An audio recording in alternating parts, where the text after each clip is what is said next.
Hola, buenas, bienvenidos y bienvenidos a una edición más de Blooming Latinoamérica. Les recuerdo que esta es la segunda parte de lo que veníamos hablando, que es justamente la revictimización en el proceso judicial, que desde un principio todo pareciera ser un obstáculo.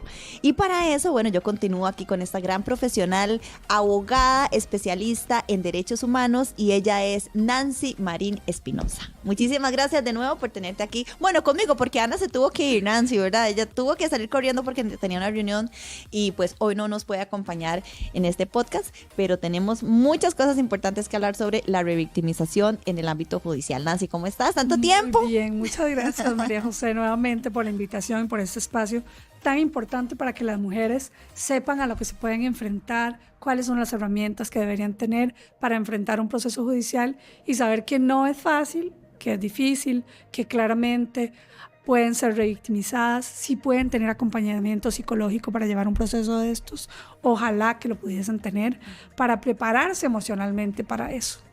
Wow, qué tan importante es. Sí, porque hay cosas que se enfrentan, que tal vez una no se espera, y una de esas es la gran revictimización. Yo creo que si no hubiera tanta revictimización sería mucho más fácil el proceso de la persona y también el proceso en general, ¿verdad? Porque esto sí resulta un obstáculo. Bueno, Nancy, habíamos quedado entonces en por qué hay ciertas leyes que revictimizan, ¿verdad? Y vos nos explicabas que era no tanto la ley, porque la ley está, sino es los procesos. Sí, es decir, cuando a una niña o una mujer sufre violencia sexual, por ejemplo, y la llevan, va a poner la denuncia, le hacen una revisión ginecológica. Eso es revictimización, al fin y al cabo. De nuevo, a una persona menor de edad, una niña, adolescente que tiene que someterse a un examen físico médico para determinar la violencia sexual, etcétera, que es entrevistada después por otra persona para que le cuente el cuento.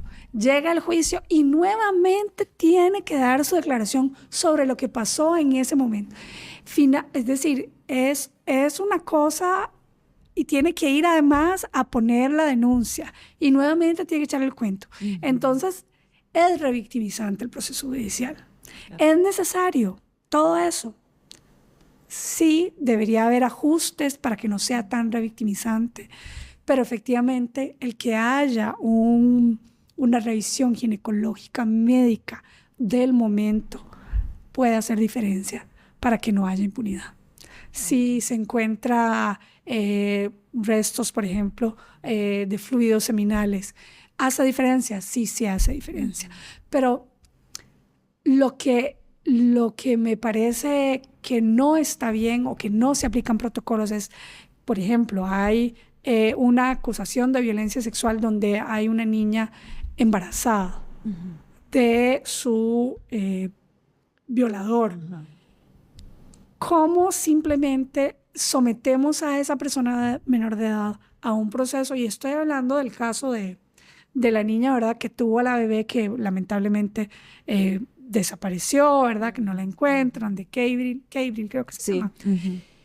¿Cómo sometemos a una niña a eso sabiendo que eso se resuelve fácilmente con un examen de ADN? Correcto, exacto. ¿Cómo? ¿Cómo convertimos, además la exponemos en medios, ¿verdad?, a decirle que ella tiene la culpa, que como ella no, es decir, esa niña violentada, vulnerada, que además está enfrentando un embarazo que no debería estar enfrentando con 13 años, víctima de una violación, la sometemos a todo eso y el procedimiento judicial deja tanto que desear. Y volvemos a vulnerabilizar, volvemos a revictimizar a esa niña en un proceso como este. Es que, con algo tan simple, exacto, una prueba de ADN. Sí, es que como que generalizan todos los casos, y no todos los casos son así. O sea, son cosas que son innecesarias, y es ahí donde se vienen los obstáculos para que una mujer acceda a la justicia, ¿verdad? Porque ya vienen este montón de prejuicios. Y que también tiene que ver en muchas ocasiones con los recursos y las posibilidades que tienen las familias. Porque lamentablemente en este caso estamos hablando de una familia que tiene pocos recursos, no solo económicos, sino también emocionales y sociales. Herramientas. Y eso es importantísimo, porque si estuviéramos hablando de qué estuviera pasado en una familia con mayores recursos, posiblemente el examen de ADN lo hubiera aportado a la familia. Exacto. Y listo, y está resuelto. Entonces, las desigualdades que vivimos los seres humanos se ven reflejadas en los procesos judiciales. Evidentemente, no solo desde la posición de las víctimas, sino también desde la posición de los perpetradores, digamos, de la violencia contra las mujeres. Entonces, y eso es revictimizante. Eso es revictimizante para las mujeres que se ven enfrentadas en condiciones de poco recurso económico, de poco recurso social, de poco recurso emocional para enfrentar un proceso de estos contra una persona que sí tiene recursos, por lo menos más que ella, y esa desigualdad no debería traducirse en impunidad. Y lastimosamente sí pasa. Ahí es donde vemos la justicia, ¿verdad? Que no es tan justa. Claro. Y veníamos hablando también de la importancia de implementar en todos estos procesos y en las personas que también tienen esto tan importante a cargo, ¿verdad? Que es la implementación de lo que hablábamos ahorita antes, fuera de cámaras, el estereotipo de género. Sí, cuando... Bueno, todas las personas tenemos estereotipos de género. Y hemos crecido en una sociedad machista, patriarcal, misógina, donde hay una serie de estereotipos de que los hombres, ¿verdad?, deberían asumir ciertas tareas, reparar ciertas cosas en la casa. Y las mujeres, y lo vimos ahora reciente en el caso del feminicidio, que ha recibido mucha atención mediática, de...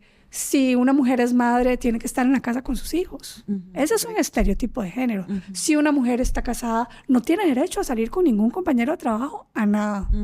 Sí, es justificante para que acaben con su vida, ¿verdad? Claro, pero todo eso son estereotipos de género. ¿Qué hacía a esa hora en la calle? Pero perdón. Bueno, Nancy, yo creo que la gente pues conoce mi caso. Hubo un momento en que, bueno, del único que he hecho público, la verdad, porque ya estaba cansada. Y como vos decís, no sabía lo que venía, ¿verdad? Lo que pasó esa vez es que salió un policía diciéndolo, creo que fue en redes sociales, en la casa no le pasa nada. Imagínate, qué duro. Entonces, un policía. Entonces tenemos que estar encarceladas en nuestra propia casa para que no nos pase nada. Correcto. Ahí está justificando totalmente a todos los agresores del universo y del mundo y más allá, ¿verdad? Si no tuviésemos derecho las mujeres a salir, a ir, a venir, a tomarnos un café, a irnos a bailar, a hacer nuestra vida libre de violencia, ir de en cualquier vacaciones, lado. exacto. Ir a la playa solas, salir del país solas. Es decir, es culpa nuestra que nos violenten. Es que es una locura de pensamiento. Exacto. Y esos estereotipos de género no solamente están instalados en la sociedad, están instalados también en el Poder Judicial, que era lo que les decía ahora. Entonces, como usted lo decía, un policía o una policía, que son las primeras personas que atienden hechos de violencia de género, ¿cómo los van a abordar si no tienen la sensibilidad, la capacitación, el entrenamiento para decir, esta mujer está siendo violentada? Si ¿Cómo la voy a proteger? Totalmente, sí. ¿Cómo la voy a proteger? Exacto, que se capaciten. Porque es que vos no llegás a denunciar que está siendo violentada contra un juez de la República. Vos llamas a 911 y lo que te mandan es una patrulla, posiblemente. Sí, correcto. Y el que llega es un oficial de policía, que tiene que entender cómo funciona la violencia de género, que tiene que entender que esa mujer está en una posición vulnerable, que posiblemente tiene muchísimo miedo, que vive con su agresor. Eso es otro punto. Y que está en un momento súper vulnerable. ¿Cómo es posible que lleguen a decir, en la casa no le pasa nada? Pero por favor, es absolutamente inaceptable. Y este tipo de cosas, lamentablemente, como no se denuncian, porque pocas personas van y denuncian al policía que les dijo, ¿verdad? Mire, pero usted con esa ropa, usted ¿por qué anda maquillada así? Ujú.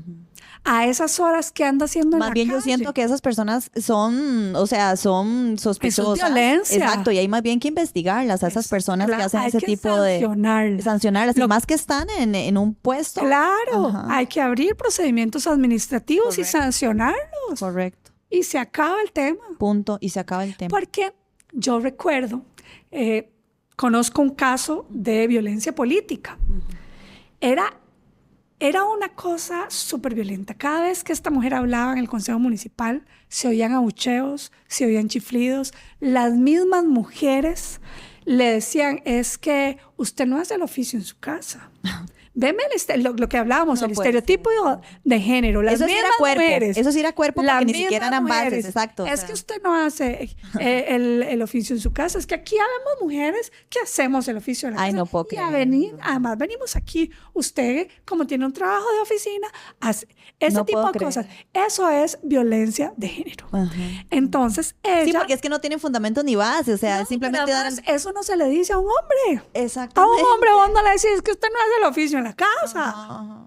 Así es, sí. Entonces ella puso la denuncia, ¿verdad? Puso la denuncia por violencia política. Porque además le dijeron en el Consejo Municipal, es que calladita más bonita. Ay, no puedo Un decir. regidor le dijo esto a esta otra regidora. Entonces ella pone la denuncia y recuerdo a este regidor que le había dicho calladita más bonita, no, yo ya he aprendido. Varios meses después, yo ya he aprendido y no voy a decir nada. Es decir, después de este proceso que terminó en impunidad, que no hicieron proceso administrativo ni nada, pero solo el hecho de haber puesto la denuncia hizo que sus compañeros se controlaran para hablar y ejercieran un poquito menos de violencia política. Siempre había violencia, pero ya las cosas que le decían antes, como que ya eso se acabó. Sí, porque no se dejó. Entonces, claro, porque no se dejó. Ujú. Porque no se dejó. Entonces, hay que empezar a poner esos límites, usar las leyes que tenemos, a pesar de que posiblemente haya muchos problemas, haya revictimización, pero definitivamente se sienta un precedente.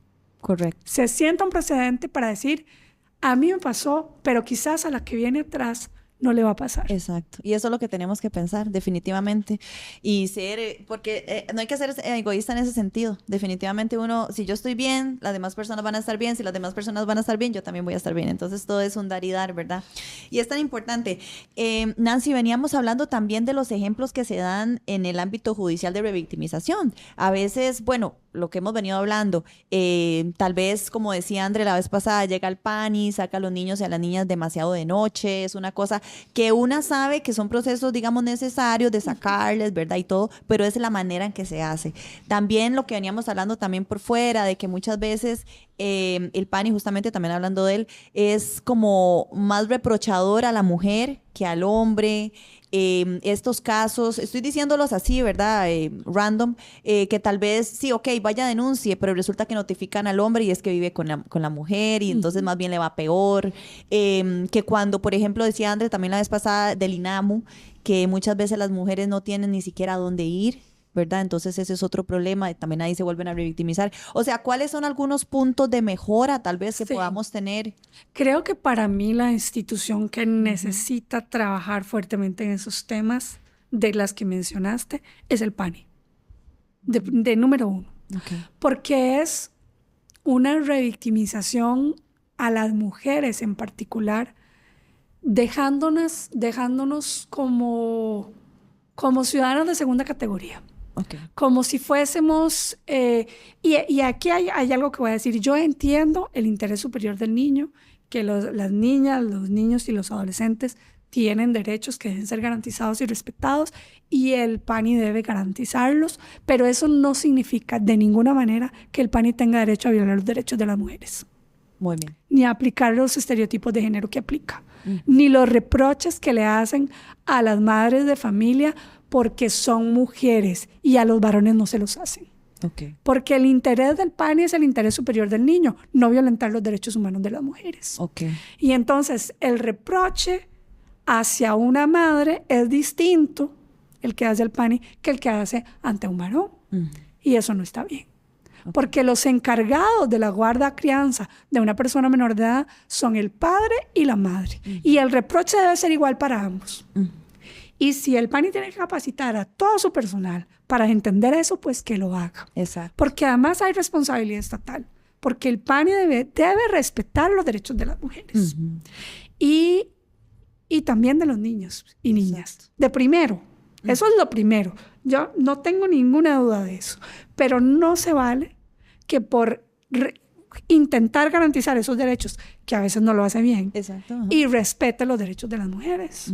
Es absolutamente inconcebible que una cosa así pase. Y pasa. Y pasa en el PANI. Pasa desde que le dan más valor a lo que dice el varón que a lo que dice la mujer. Le creen más al papá que a la mamá, por ejemplo. O le piden mayor reproche si conozco un caso particular. El niño tenía 12 años. En el colegio no está desnutrido, está bien nutrido, asistencia a psicólogo. Es decir, es una madre preocupada y ocupada por su hijo. Que el padre, para quitarse encima la pensión alimentaria y aprovechando que el chico está llegando a la adolescencia, compra un Nintendo y le dice, véngase a vivir conmigo. Claro. Y el chico va y dice que su mamá le pega ante el PANI y se va con su papá, que no lo pone a estudiar, que no tiene atención psicológica y se dedica a jugar Nintendo. Wow.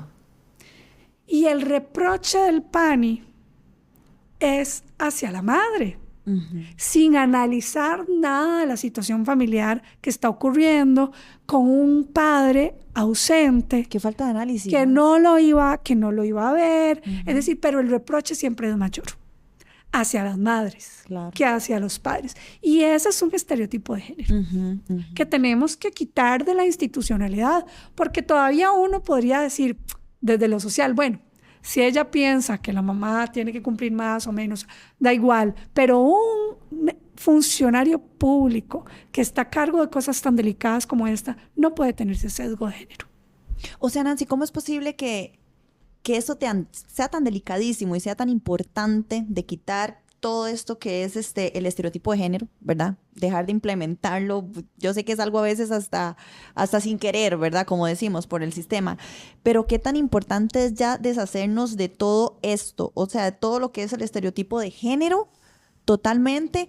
Y si Costa Rica tiene todas estas, que me decías, esos acuerdos internacionales, ¿cómo es posible que estos convenios, cómo es posible que queden ahí, Nancy? O sea, es que si tenemos estos convenios, de una se tenía que capacitar a todo el personal del país que tenga que ver con lo que es recibimiento de personas y tratar todos esos procesos. O sea, no entiendo cómo no va de la mano estos convenios y estos tratados internacionales de capacitación de general completamente. Sí, y ahí hay algo muy, muy importante que omití del PANI, que es súper importante. El PANI durante años contrató a las tías del PANI, ¿verdad? Que eran las mujeres, además mujeres, ¿verdad?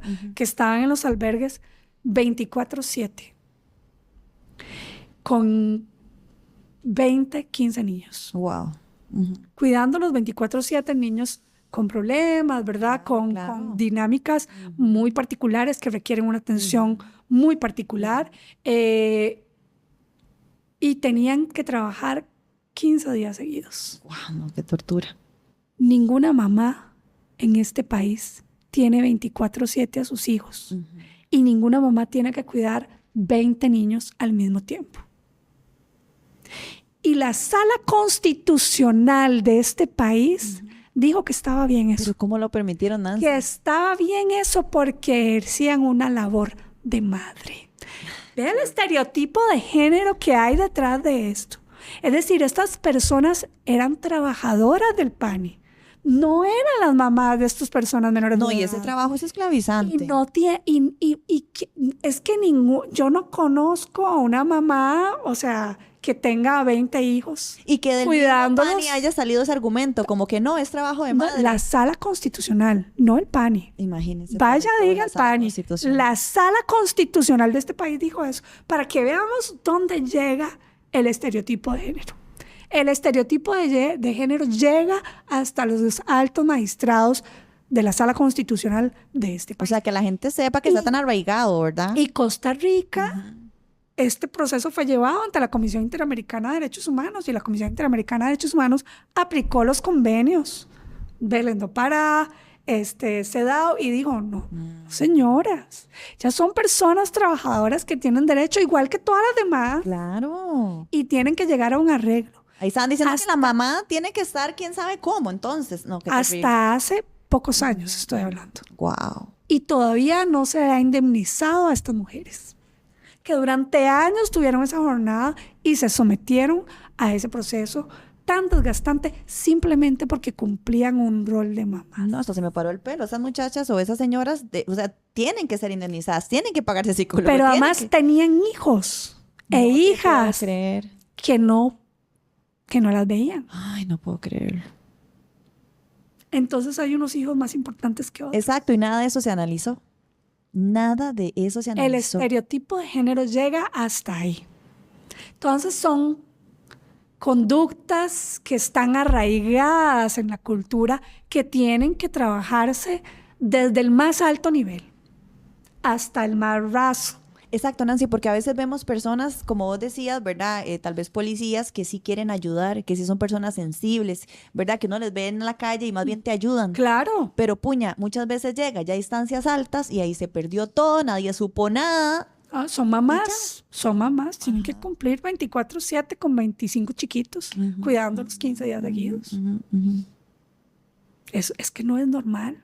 Es que a nadie que haya cuidado un niño se le ocurre 24/7. Es que seguro... Se le ocurre que eso sea normal. Nancy, es que yo no lo quería decir porque siempre terminamos en lo mismo, pero estoy segura que la persona que decidió eso en la sala constitucional nunca ha parido ni nunca ha cuidado. No, o tal vez es padre, pero... O quizás también madre, no he revisado cuál fue la composición de la sala, pero nunca ha estado 24/7 cuidando a un niño. No, nunca, porque no hubiera dicho eso, No. claro está. Jamás. Bueno, ni yo, Nancy, yo no tengo hijos ni Claro. hijas, pero yo sé que no, Claro. yo no podría. Imagínate, o sea, 1, Sí. 3, 20. No, ni con uno niños. puede a veces una persona. Exacto. Y esos niños, ¿verdad? Que han pasado por muchas situaciones y que Claro. necesitan de casi que una psicóloga que esté con ellos, mejor dicho, no Sí, una que persona. que necesitan una atención personalizada. Exacto, personalizada. ¿Cómo pretendes que también una persona haga papel de madre, entre comillas, cuando tiene que ver a 20? Tampoco, ahí no puede ni maternar, ahí no puede darle No, cariño y ni a... además está agotada, No, es que el está análisis- cansada. ¿Con qué paciencia, con qué cariño después de estar 15 días ahí? ¿Quién analizaba eso, Nancy? ¿Verdad? Es que, pucha. Pero esos son los estereotipos de género Ajá, que a una se le para el pelo y uno dice, pero Exacto. ¿de dónde sale esto? Exactamente. Sale del machismo, de la misoginia y del patriarcado más rampante que llega hasta esos niveles. Exacto, poniéndote como dijiste antes, una persona de segundo nivel. Ajá. No creo que hayan personas así, Es que pero... ningún trabajador tiene esas condiciones. Ajá, tras de todo. Ninguna persona trabajadora. Y esta persona era una funcionaria del Estado. Exacto, imagínate, en un trabajo esclavizante, Esclavizada. como Una estaban esclava. diciendo. Así Wow, es. Nancy, qué duro. Y es que por eso es tan importante también esos espacios, Nancy, porque, o sea, lo que es el tema de la revictimización, que por cierto, nuestra compañera y gran amiga también, que ella es abogada, igualmente Nicole, apenas dijimos, ¿verdad?, que veníamos a hablar ya de tema legal, ella empezó a hacer encuestas y preguntas, y anteriormente también, pues hablando con personas en la calle que uno se topa, ignoraban lo que era la revictimización, inclusive ignoraban que vivimos en un sistema que revictimiza y también que muchas veces esas personas también habían revictimizado, porque también habían dicho, no, pero es que no tenía por qué estar ahí. No, pero es que seguro tantas veces le dijeron que no fue, ¿verdad? Entonces, es gente que inclusive no se dan cuenta que están revictimizando. Entonces, por eso es tan importante que al menos vos vengas hoy y nos abras la mente, ¿verdad? Nos amplíes y nos expliques. Porque también lo que estabas diciendo fuera de cámara, que querías mencionar las leyes, ¿verdad? Las nuevas leyes que han salido, las mejoras que hemos tenido también, porque es importante mencionar. Sí, es muy interesante porque Costa Rica no solo tiene tratados internacionales, ¿verdad? Que ya he mencionado, que protegen los derechos de las mujeres, sino que también contamos con la ley de violencia doméstica, ¿verdad? Que es bastante viejita ya. Contamos con la ley de hostigamiento sexual en el empleo y la docencia, que es muy importante, que cubre a las personas trabajadoras y también cubre a las estudiantes. Esto es muy importante, que nuestras niñas y adolescentes sepan que hay una ley contra el hostigamiento sexual en los centros educativos. Muy bien. Universidad, colegio, escuela. Muy bien. Por si se sienten violentadas en algún momento por este tipo de cosas, que sepan que hay una ley y hay un reglamento que se debe aplicar. Y lo otro que hay también es recientemente la ley contra el acoso callejero, ¿verdad? La ley contra la violencia política, la violencia contra las mujeres en la política. Y también hay una nueva que todavía está en discusión en la Asamblea, que es contra el acoso predatorio, que es cuando alguien por redes sociales, ¿verdad? Me hostiga, me busca en la casa, pero no me hace nada. Claro. Pero me hostiga, me hace perder mi tranquilidad y mi paz. Hay otros países donde eso está regulado. En Costa Rica no todavía, pero hay mujeres que han sufrido y siguen sufriendo de cosas como esas. Claro, porque ¿cómo voy a decir yo que me está haciendo algo si no tengo las pruebas? Que ya son no hay difíciles ley, de conseguir. Y no hay ley. No hay ley que diga que eso está mal, que no lo puede hacer. Entonces, sí hay leyes. Lo que pasa es que nuevamente los procesos son muy revictimizantes. Hay muchos estereotipos de género que entran a jugar en esos procesos, que es importante no solo que las mujeres estemos, digamos, empoderadas, que sepamos, que podamos alzar la voz, que tengamos una red de apoyo, sino que estemos representadas por una persona que lo sepa, que lo vea, porque a veces hay colegas que no entienden bien, no saben, no están capacitados, no están entrenados tampoco para entender estas violencias de género que sufrimos las mujeres. Que si usted se consigue a un abogado que no. Exacto. ¿Verdad? Un señor que efectivamente, y que andaba usted haciendo esas horas afuera, ¿cómo me va a ir a representar esa persona? Y esos argumentos que son inaceptables, como hablábamos ahora. Eso. Y eso pasa. Y ya es suficiente con enfrentarse a un operador de justicia que va a ir con eso. Necesitamos tener a alguien que nos defienda, que sea capaz de oponerse a ese tipo de cosas y decirle, no señor, usted no puede venir a decir aquí ni a preguntar si ella andaba o no andaba. Pero es que esto no tiene nada que ver. Hay una línea muy delgada, que era lo que estábamos viendo ahora, de que obviamente la persona necesita información, tal vez necesita información de dónde estaba, pero hay una línea muy delgada cuando ya empiezan las preguntas que son por cuestionamiento. O sea, sí sabemos que hay... Por estereotipo de género. Por estereotipo de género. Sí hay que recolectar las evidencias que se necesiten, pero ya se pasa después a otro tipo de análisis de cosas que no tienen absolutamente nada que ver, y ahí es donde está la línea muy delgada de los obstáculos que presenta la revictimización para que una mujer pueda acceder a la justicia. Sí, el tema de la revictimización tiene que ver con los protocolos, digamos, y los procesos judiciales que someten una y otra vez a las mujeres a entrevistas, a procesos de revisiones corporales y cosas de este tipo, pero además tiene que ver con ser revictimizadas nuevamente, digamos, en los interrogatorios judiciales donde se aplican estereotipos de género. Por supuesto. Que ahí es donde pedimos un alto. Pedimos un alto. Le echan la culpa a la mujer por cómo se vistió, por cómo andaba, por dónde iba, que no tendría por qué ocurrir. Exacto, es que ¿qué buscan con eso? Si uno se pone a pensar, ¿qué buscan con eso? Desviar la atención. Pero además, ¿qué es lo que están buscando? ¿La responsabilidad de quién? Exacto. De quien violentó. La que violentó no fue ella. Exacto. ¿Qué es lo que están buscando? Ella no salió pensando en que, ay, ojalá que hoy me peguen y ojalá que hoy me eme. Y además, a mí siempre me resulta muy interesante el ejercicio de, si un hombre anduviese a esa hora en ese lugar, con una pantaloneta corta y sin camisa, entonces está bien que le ocurra lo que le ocurrió a ella. Exacto, ¿Verdad que no? exacto. No sé, es que no se nos ocurre. Ay, no se Nancy. nos ocurre preguntarle que por qué estaba allí, Exacto. que para dónde iba, por qué no está con sus hijos en la casa.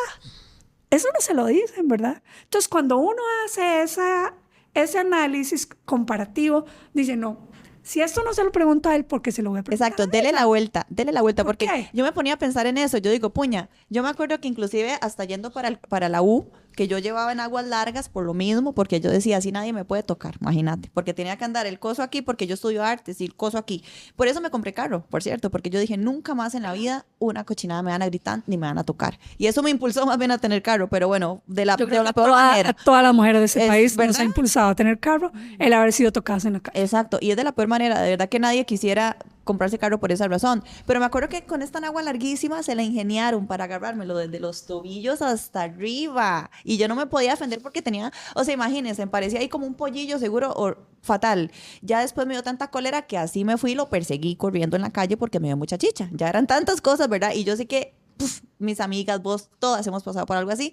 Y entonces, pues el cobarde salió corriendo. Pero a lo que voy yo es que podrías estar inclusive con una bata que van a ver cómo esa No bata importa. provocó al otro. O sea, es que ya nos ha pasado, hemos tenido casos en donde tal vez la chica que denunció iba con una ropa que uno dice, puña, más bien estaba muy tapada para estar en la playa, porque uno diría, no, pero a la playa no se va con vestido de baño. Y aún así el juez estaba viendo a ver cómo hacía para culpar a esa muchacha por la ropa.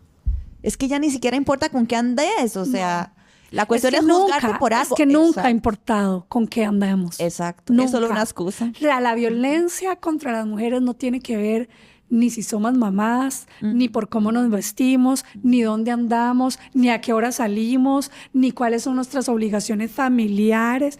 No, la violencia contra las mujeres es una cuestión de poder machista Sí, porque uno no puede contra andar con nosotros. pantalones y sin camisa. ¿Cómo va en el súper? Con pantaloneta y sin camisa. Ay, yo siempre recuerdo de una colega que denunció hostigamiento sexual, ¿verdad? Denunció hostigamiento sexual en la universidad.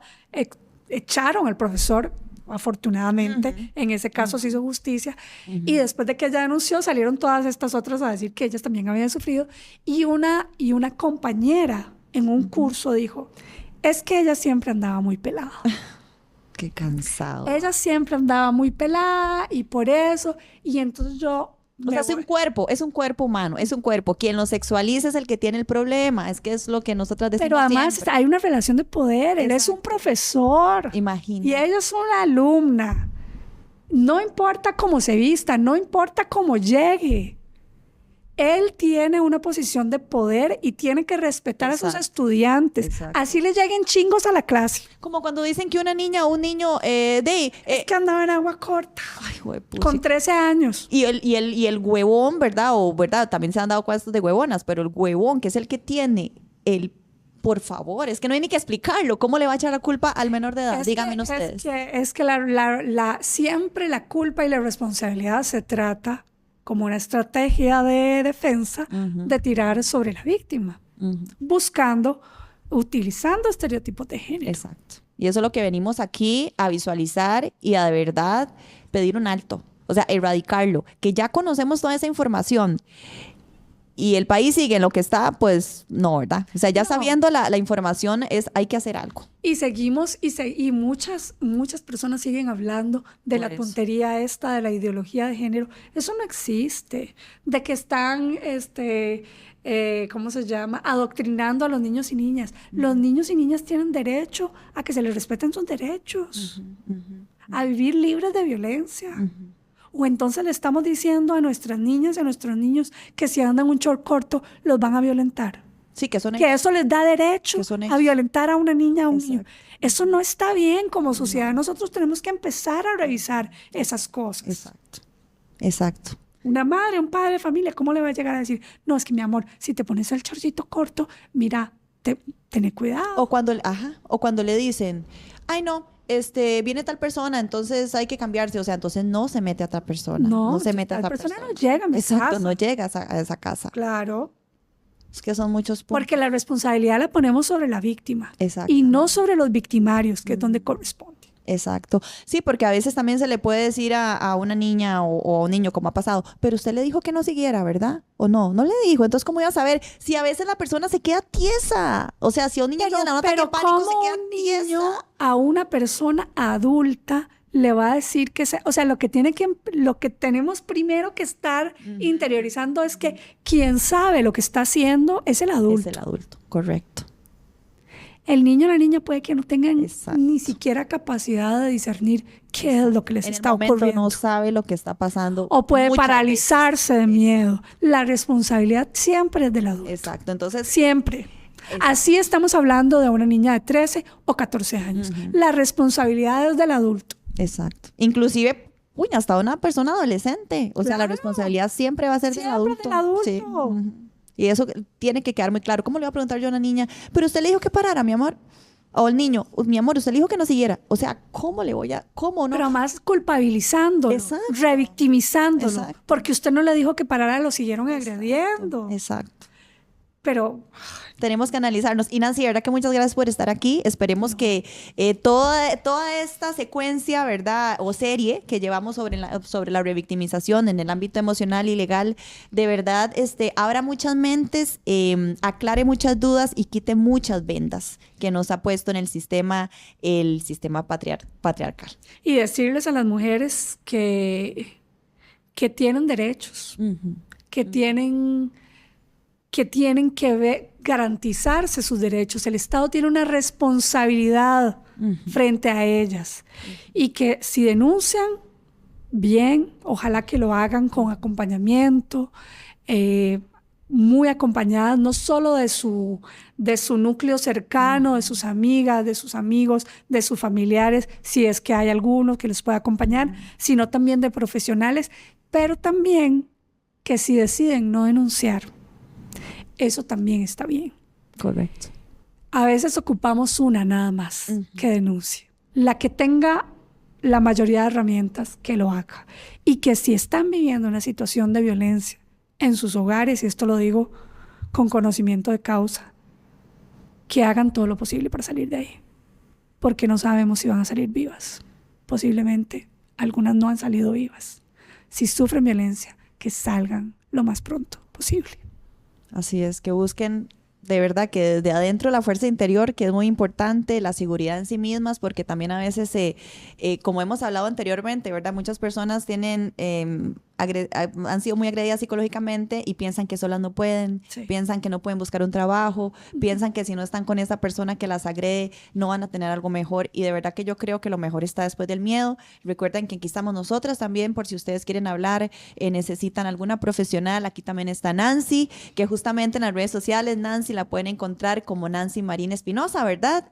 Tal vez, no sé, algún número de teléfono, algún otro lugar donde podemos escribirte, correo electrónico. Sí, mi número es el 8830-5085, 8830-5085.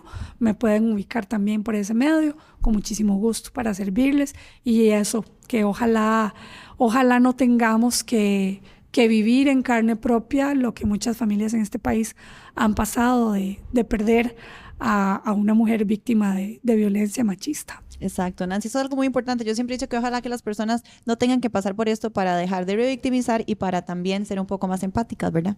Nancy, muchísimas gracias. Recuerden que Nancy es especialista en derechos humanos. Pueden escribirnos también aquí abajo en la cajita de comentarios si necesitan, pues, evacuar alguna pregunta para Nancy, alguna consulta que nos tengan a nosotras, también con muchísimo gusto. Aquí estamos para apoyarlas y también para acompañarlas, ¿verdad? Que es muy importante. Nancy, de nuevo, muchísimas gracias. Esperamos tenerte pronto en alguna otra ocasión aquí en el programa y para lo que sea que nos ocupes, acá estamos. Muchas gracias. No olvido mencionar que el Instituto Nacional de las Mujeres, el INAMU, tiene canales abiertos para que las mujeres se comuniquen y deberían brindarles también asesoría y seguimiento a las mujeres víctimas de violencia. Gracias, Nancy. Un excelente punto que de verdad se me había ido. ¿Dónde pueden las mujeres acudir? Así que ya saben, Nancy, André, nosotras, el INAMU, aquí estamos para acompañarles y ayudarles. Muchísimas gracias. Espero que les haya gustado tanto este podcast como a nosotras, que les haya enriquecido tanto como a nosotras. Y nos vemos en el siguiente podcast. Esto es Blooming Latinoamérica desde FEPSO Producciones. Chaito.